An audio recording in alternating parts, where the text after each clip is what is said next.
Hello, and welcome to this episode of Flyby, presented by the National Model Aviation Museum. I'm your host, Claire, and today we are featuring four-time Grand National Champion, Bob Sifleet.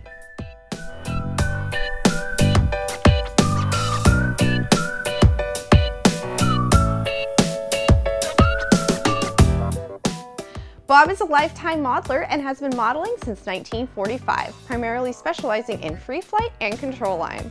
Join Museum Director Michael Smith as he and Bob discuss Bob's lifetime of aeromodeling. My name is Michael Smith. I'm the director of the National Model Aviation Museum, and we're here today talking with Mr. Bob Sifleet, a very long-time modeler, four-time NATS Grand Champion winner, and here to kind of discuss Bob's life in model aviation.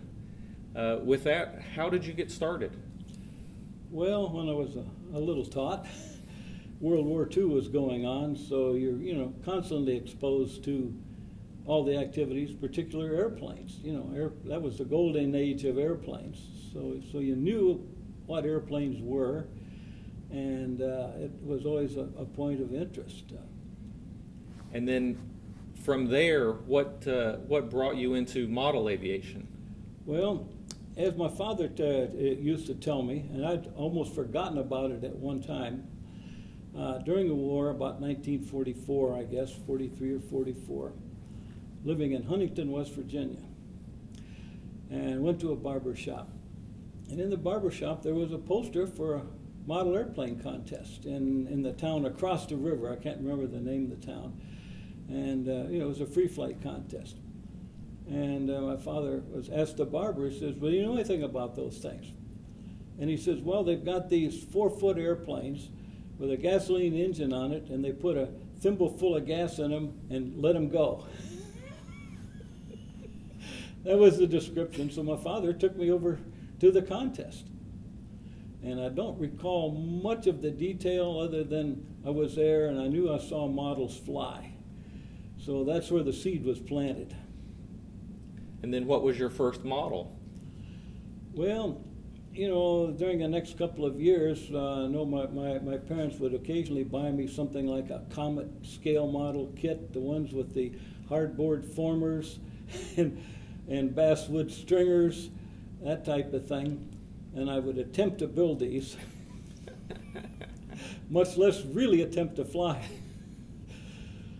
So I built those things for a number of years, and then after the war, we moved back to Toledo, and you could buy model airplane kits anywhere, even at a drugstore. So on occasions, why I could talk them into buying me another kit to build, which was something, and they didn't look like much when I got done. But you were having fun. Well, I was fun. I was interested in it. Was trying things. So did your dad take you to the event? Yeah, he took me down there, and we saw, and I thought, well, this is pretty cool. And how old were you then? Well, about 11. Okay. And so then that kind of sparked your interest that you wanted to try to do more. Try to do competition. This looks cool, And of course, they had free flight and control line at that. So my parents bought me a Fire Baby for Christmas with a Spitzy 045 in the front end, which I did make run. And I flew the Fire Baby a lot. And then by the next summer, I decided, well, I'm going to try the free flight thing. So I bought a Mini Hogan 34 kit, put the Spitzy on the front end, and attempted to make this thing fly. Not very successful. So then what kind of was your next step? Well, then that winter, I decided, well, I got to try something else. Something that looks like it would fly better.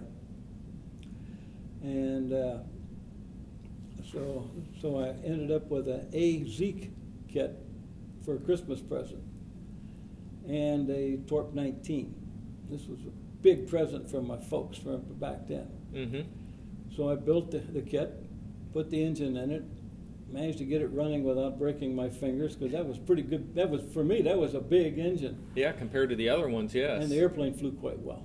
Of course, one of the fellows that worked at the hobby shop come out to that field to fly a lot. So he kind of took me under his wing and made sure I didn't do anything totally foolish with it. and the airplane flew pretty well. So he was able to help kind of teach you how to trim the airplane and get the engine performing well and whatnot. Right, yeah. So I managed to talk my parents into taking me up to Flint, Michigan that June for a contest in Flint, Michigan. And it was all age groups combined, A gas. And I managed to get second place. And this was your first contest? It was the first contest other than the Plymouth meet the year before, the 2 years before in Toledo. Mm-hmm. And but this was the first one you competed in? Well, I competed in the one at Toledo, but it was not good. But I managed a 6-minute max on the first flight. Wow. So, and that took me half of the day to come back with the airplane. And I made a couple other decent flights, and I got second, all age groups combined. So that got things fired up pretty good. Yeah, I would say so. That would definitely get you very excited. Do you remember how many contestants there were? I don't think it was an incredibly well-attended meet. My guess is there might have been 50 people there flying, something like that. It was in a park. Mm-hmm. In the middle of a huge residential area. Well, where the airplanes went. Well, as you said, it took you half a day to try to go get your airplane after that 6-minute flight. It was in a tree. It took quite a while to extract it. Have to get help and...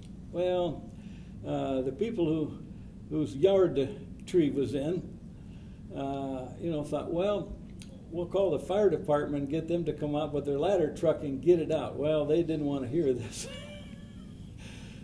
So I just sort of lollygagged around for a couple of hours till the wind blew it out of the tree. And hoped that when the wind did blow it down, it came down nicely and didn't damage the airplane. Didn't hit the airplane, so I went back and made more flights. And then, as you said, that kind of inspired you then to kind of continue on? Oh, definitely. By the end of that year, I had gone to several other contests with a couple different airplanes and was doing okay for a junior. And who would have thought as a 9 or 10-year-old boy when you first got those Comet models that's what it would lead to? Well, I had no idea. Well, you just didn't know where it was going to lead. But it was a challenge. Mm-hmm. Even at that age, it was a challenge to make the next airplane and hope it was going to work a little better. Well, thank you very much for joining us today and allowing us to learn a little bit more about your life and your experiences in aeromodeling. Well, you're most welcome. Thank you for tuning in to this episode of Flyby. As always, please leave your questions, ideas, and suggestions in the comments section. Follow us on social media for updates on current projects, new donations, and behind-the-scenes historical aeromodeling information. We always appreciate your feedback. If you notice any discrepancies in the information provided or you have additional information, please email us at museum@modelaircraft.org.